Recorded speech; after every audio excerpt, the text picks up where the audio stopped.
So I hope testing. Good? Cool. I hope I was happy to see you were all in the room, ready to see how much the previous panelists spoke and what an easy job Tim had. So let's follow suit. Good afternoon, everybody, and welcome to our panel conversation. My name is Anzelle Robertson, and I'm the Program Director for BEF's Direct Carrier Billing, Content and Advertising. That is a mouthful, but what it means, it just means this thing breaking off. Back. What that means is there's a whole world out there of consumers moving to their mobile phones, consuming digital content, gaming, services, educational content, and that is monetized very often by direct carrier billing, mobile money, similar payment methods, and in the recent years we've seen absolute skyrocketing. Sports, I was right. Thank you. I feel like every fifth word was falling off or whatever. Here we go, okay. Anyway, sports content monetization is skyrocketing and consumers are moving to their mobile phones to watch games live, to interact with players, to join the rest of these fandoms. And today we're joined by a number of experts in this field, specifically the monetization of sports content via direct carrier billing, to discuss this hot topic with us. So if I can ask you guys please to each introduce yourselves and let us know what your organizations do, and more specifically, drop a couple of relatable brands or team names or leagues so that our audience know what fields you're playing in. That's the pun. It was deliberate. Stefan, let's start with you. Thank you. Okay, I'm Stefan Suripatty. This is my second time here presenting at the MEF, so I'm a little bit nervous, so please forgive me. But I'm the Business Development Director at Smadex. Smadex is an in-house advertising platform. Our clients use our platform for their brand awareness, but especially also to grow the subscriber base.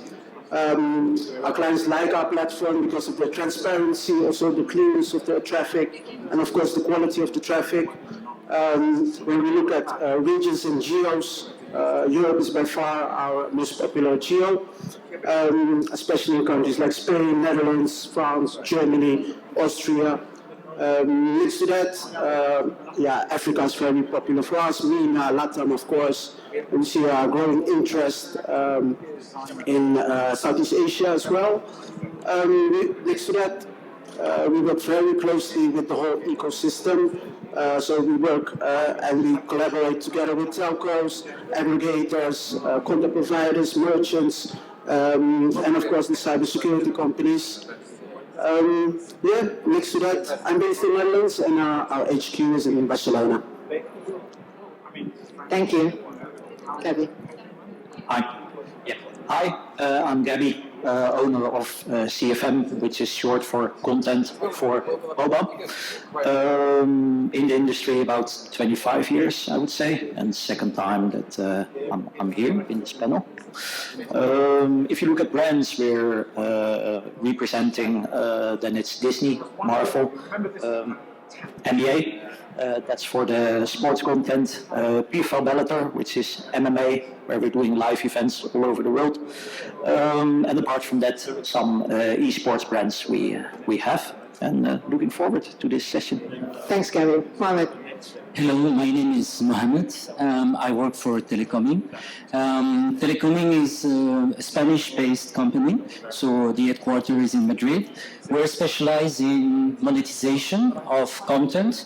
We define ourselves as a sport tech company because we do distribute a lot of also great brands such as Real Madrid with Madridista, the PSG, Benfica, and we operate in 26 countries around the world. Thank you. Thank you. My name is Leone Crescenzi. I'm the Chief Product Officer of Cookies. We are an Italian company based in Rome, but with a team spread all over the world. We are very active in the esports and sports world, and with one of our products, it's wants to deliver the best tennis content to the users in the world with license with ATP. But we also work with football, with Serie A, and Formula One. I need this checked. Do I accept something that's 10 seconds old? Do I accept something that's Excuse me, old? Do I accept I think someone is so mic'd from the previous session. It'll be the same with you. It was Yeah.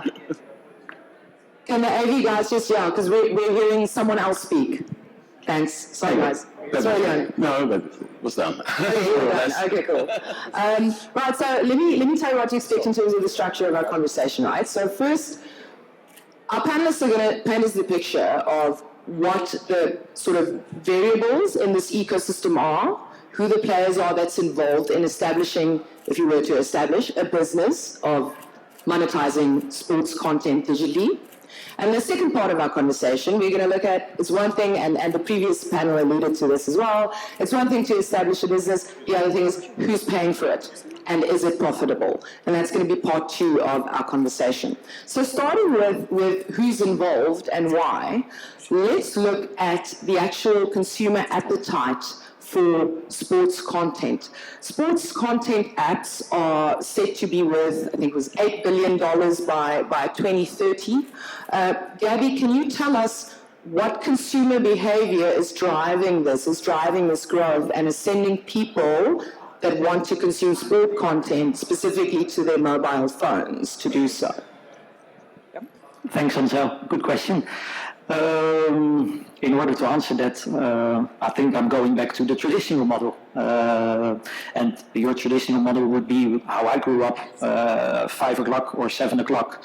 This was your sports moment where you were watching the summary of football in the Netherlands, in my case, broadcasted via broadband, paid via direct debit.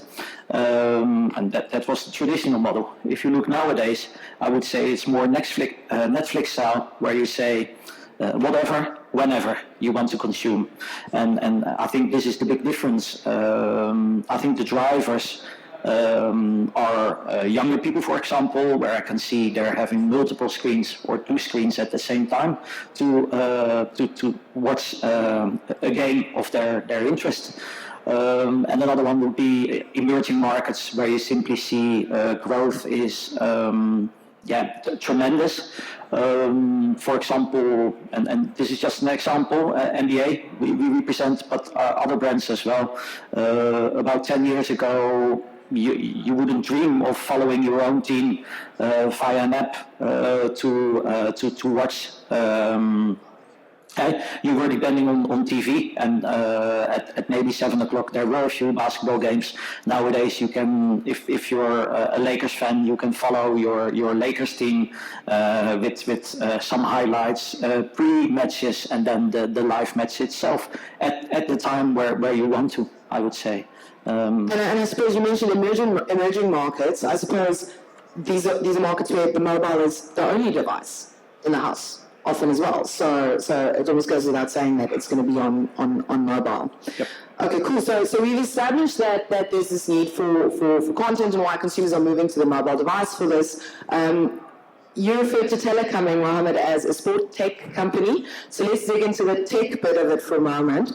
Why is direct carrier billing specifically, and appreciating that we also have audience members that might be hearing this and going, what is direct carrier billing? Effectively, it is the operator's ability to either bill airtime on a prepaid device from a mobile phone for digital goods, or add it to a postpaid bill. It's billed directly by the carrier. So why is DCB, direct carrier billing, actually such a good payment method to be able to monetize this content via mobile? Mohamed. I think it's definitely a seamless user experience. In many countries where you don't have credit cards, especially, for example, in Africa, the only payment method is definitely DCB. So you can using it easily, seamless. When you look at also the conversion rate, is usually higher than credit cards. in many ways. I mean, it's like, I think 40 or 70% higher. And if you look at also on the fraud level, we talked a lot before about the fraud issues. With DCB, you have a lower fraud level, and the chargeback is usually lower than credit card. I think this also to do with many telecoms regulators in these markets are doing more and more to actually go, we need to secure this payment process wherever there's a DCB payment about to take place.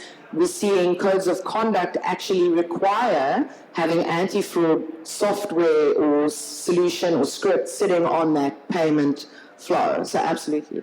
Okay, so DCB is great for building all this content that people absolutely are banging on the doors to use. But as content providers and merchants, Leone, how do you actually, what are the challenges in actually securing the sports licensing? Surely it's one thing to say, oh, we can license this, that, and the other, but that must be, you know, not as easy said as done. It's a mess. Okay, no. No, what I mean is that there are a lot of challenges when you want to secure some sport content, and probably the worst, I would say, enemy you have is the price. Those rights are very expensive, and you need to deliver them in the best. You need to acquire the rights in the way you know you will balance your return of the investment. So this is probably the first thing you need to consider when wanting to start something in this field. Another possible challenge is probably regarding the fact that you are not purchasing a license, you're not buying a license for a whole territory or the whole world. You need to fragment.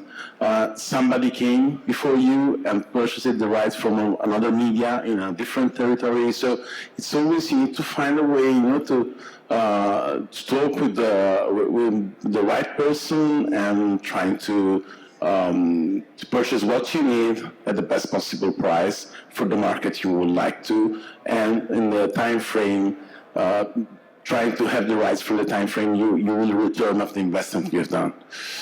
On the other hand, there are probably, I would say that there are lots of opportunities that can come from this sector. It's probably based on the fact that you can use AI, for example, to tailor the message for your customer. There is a lot of things that you can do because of what Gaby showed before. At the beginning, when you wanted to just watch on television what your team has done, you had one fits for all message, right? So television would broadcast the message for everybody. Now you can tailor to every single client. You can try to work on that, and that means that you can really start having a relationship with your customer that it's probably unseen in the sports world. Cool. So they're talking about tailoring. This segues nicely to the next question to Stefan. So we've established our little ecosystem and we're billing for this content via DCB and we've secured the rights. But how are we actually bringing these products in front of the consumer's face, and how are we inviting them to sign up to our subscription services or purchase our live streams for this content? Which tactics are you seeing on the marketing side, Stefan, proving the most effective in terms of bringing these content services to the consumers? Yeah, so definitely digital marketing. It's really important because, as the guys also mentioned, the traditional ways, you won't have this specific targeting, and also the transparency, of course. And next to that, digital marketing, it also brings like these algorithms that are really trained to find the right user. Yeah, that basically. So, no. Yeah, so actually, like, talking about tailoring, I suppose then you and organizations like you have the ability, or marketers of any one of these merchants, to actually go, by the time this consumer is seeing my ad, I already know this is someone that's a Lakers fan or a Real Madrid fan or whatever. We're actually serving it to. So I'm not going to pass the mic back because you're nodding. So I'm taking it that's a yes. Okay, cool. So like I said, the second part of this conversation, we're going to focus around, okay, we've now secured these rights, which we've heard are messy to do and are expensive. The very beauty of direct carrier billing as a payment method has always been, apart from its seamlessness that Mohamed mentioned, but its reach and the fact that consumers can do micro sort of payments, smaller amounts on a daily subscription basis or a weekly subscription basis, rather than expensive monthly credit card bill type of stuff. How are we finding this balance between actually offering a affordable product or service for the consumer with keeping it accessible? Now, in Dutch news, RTL News, there was an article recently, actually Gaby sent it on to me, about exactly this topic, and it said even the likes of Netflix are hesitant in investing in these sports rights because the return on investment isn't always a done deal necessarily. How are you, Gaby, then as merchants addressing that?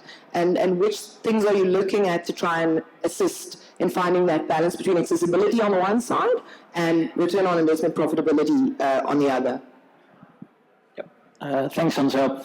To elaborate a bit more on that article, Netflix has shown growth last year, but their main growth came from two events, which were live events. One was NFL, where they had over Christmas some NFL games, and the other one was Jake Paul versus Mike Tyson. Not the traditional event you would say you would expect on Netflix, but it was one of their first live events. And either the boxing or MMA attracts a lot of viewers. I would say for example, the NBA was a 70 billion investment into the NBA deal last year for multiple years, not for just 1 year. We're just a fraction of it with our licensing costs. But I would say if you look at the operators or at the current market, if you still resell Flappy Bird, no offense, I hope. No, I've checked the audience, the people who sell Flappy Bird. No, but that's it. If you resell Flappy Bird in combination with affiliates, those were the days 10 years ago. Nowadays, it's about high quality content, I would say, and this comes as a cost. As an operator, they should understand and they should appreciate the investments CP is doing into these fields. Not always easy to monetize, because on the one hand you have the licensing costs and the other part is the acquisition cost. So if an operator is creating the circumstances for you with a proper outpayment, I would say, and with circumstances I mean flow, then you're able to work together and monetize. But this is a journey you do together. We have a few examples from the Netherlands or Africa where we worked with Vodafone or Vodacom, for example, into improving the flows and improving the conditions in order to succeed together. As you can see, the licensing costs is a lot. So this is, I would say, a longer term vision because of the money you invest into it together, I would say, compared to 10 years ago where you had maybe 100 CPs in the market all doing their trick. I would say nowadays the operators, if they want value for money, they should give us the conditions as well to achieve the value for money product, to make it succeed.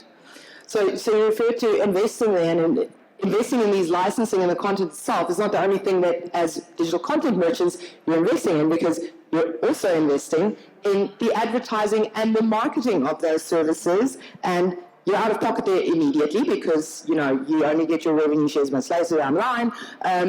But so, Stefan, when we talk about traditional DCB services, games, streaming services, marketeers, either from the merchants in-house or agencies like yourselves, there are tried and tested models that everyone in this industry knows works. Video players and download, or targeting specifically to specific operating systems or whatever. There's tried and tested ways. Can you paint a picture of us comparing, let's say, the marketing for traditional DCB services with the marketing of these premium branded licensed sports content? Yeah, definitely. So when we look at data, we see a huge difference in terms of CTR, but also in CPAs. But there's also a bigger story behind it, because when you're working with premium brands like these guys work with, you can see that the quality of your product, of your service, right? It's okay to have higher CPAs, because in general you have smaller churn and higher lifetime value. So like when you compare like these traditional services with these premium brands, then it's definitely okay to have higher CPAs and lower CTRs, but in the end, for everyone, it's about profitability, definitely. Yeah. Thank you. So that exactly goes to your bit, Leone. So that customer retention, obviously, one of these levers on the one side is, yes, we want to get the CPA as low as possible, but if we're going to do hyper-targeted advertising, it's going to go up. So we need to retain these consumers for longer. How is the sports content and these brands helping you do that? If it does, assuming it does. Yeah. That was a leading question. So. Well, yeah. The thing is that acquiring a customer and retaining a customer is a totally different ballgame. So sports helps you, I think, because, when we talk about sports, we need to consider what is sports. Sports is inspiring, okay? So it's a very positive connection you made, your products made with the customer. So you need to use that connection. You can use that connection for, as we were sharing before, for a tailor-made message. So with tailored content, with a personal notification, your team is playing 10 minutes, something like that. That helps the customer to keep the connection with your product. You can use, and this is something we strongly believe at Cook is something we want to do, and we are doing, and we have big plans to expand, to use gamification and interactive content to create this connection and to help to create the connection across time with the user. Another thing I personally think can be very important in sports is, because it connects with how inspiring sports is the use of stars. I personally have the chance to work with David Beckham, Cristiano Ronaldo, and Alessandro. At Cookies, we have Alessandro Del Piero is hosting one of our video content. So this creates a strong relationship. Also with the customer that is not a passionate of that guy, of that sports star. So the use of faces can be very productive in creating this relationship, can be very strong, and can be something that really makes the difference between a normal streaming service and your team show on your product. That's a good point, because that's also something that's changed in recent years. In the past, if, you were a supporter of Ajax and your father was, and your father's father, you would remain a supporter. But these days, especially young people, tend to be fans of a player or a personality rather than a team necessarily, and will follow that personality or that player wherever they, go. Yeah, exactly. And all of our grandfathers are turning in their graves because our children are supporting, whoever. If I may add just something, I mentioned some big names, but you can work also with small names, because sports stars are really that inspiring for the customer. And there all are ways to balance and to keep the customer across time and connected to your product. Cool. So finishing off, as we like to always do on our panels, we've taken our snapshot of the business currently, of the opportunities currently, the challenges. I have to finish by asking, what's next, Mohamed? What does the future look like? And specifically for DCB as a payment method and its marriage with sports content licensing, what trends are shaping the future? Where is it going? I have to say it's a tough questions, but I will try to answer. I think first of all we are like at the beginning of a new revolution with the launch of the 5G, because 5G will allow a complete change of connections with sports, and especially opening new opportunities around sports monetization. I'll give you a couple of examples. Handsets, VR handsets, 360 video. You're in the middle of the match. You want to see a replay instantly. You pay for it. You want to buy a T-shirt from your favorite players. You pay for it. So all of this can be done with DCB. So that's, I would say, the first trend that we believe will happen quite quickly.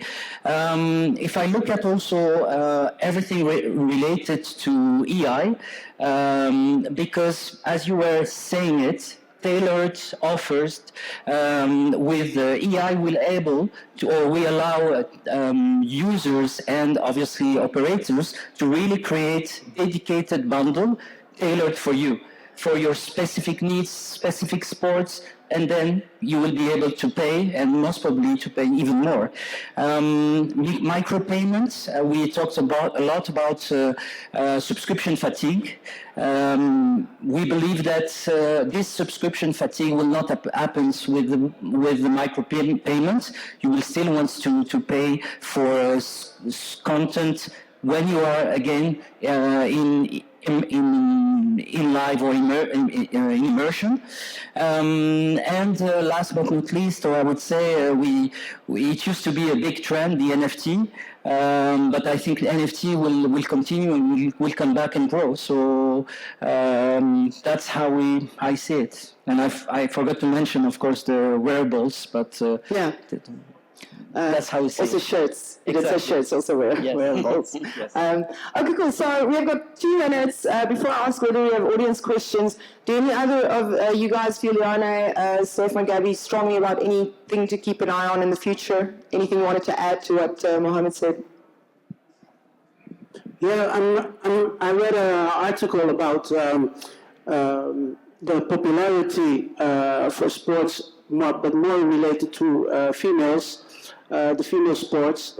Like soccer is very popular, I believe basketball as well.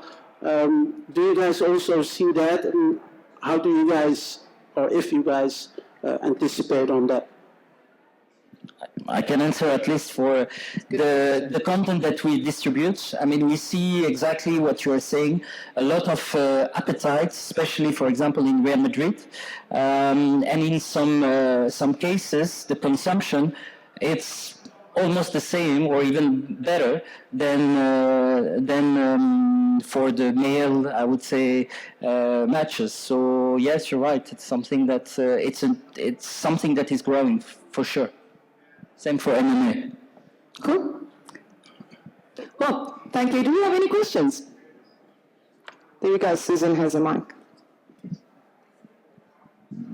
Yes. My name is Rabia. Recently, we've seen a lot of operators are building their own esports clubs and departments inside. So how you are going to face this competition?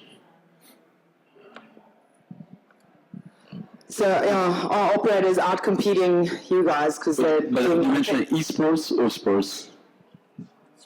Sports. Okay. Yeah. It's a tough one. Yeah, please, if you want, I can add something maybe after. I always try to compare now and past. In the past, operators had several sectors where they try to come with their own products, and in the end you could see that they always needed the content parties as well to offer them the content. So historically this is nothing new. I've seen some cloud gaming products in Germany where I had to do 15 parts in order to create my membership, and it lasted 5 minutes, and then I gave up. So I would say yes, definitely we're not underestimating that, but I think the content parties always have that knowledge and the drive to make this work, and sometimes the operator. I'm not ignoring it, but I would say we have to do what we're good at, and then we will always achieve. Yeah, I totally agree. Also, from my personal history, and not only in sports, but in the digital products, I think it's something that varies all across the possibilities of digital products. You are not, when it comes to content and when it comes to create a product, it's not something that it's easy transferable. It's knowledge that you build over time, and with this economy, anybody can do anything in terms of possibility of potentiality, but that doesn't mean that anybody will do anything and that they are effective in doing anything. So there are rules, and I think that the economy will keep the rules.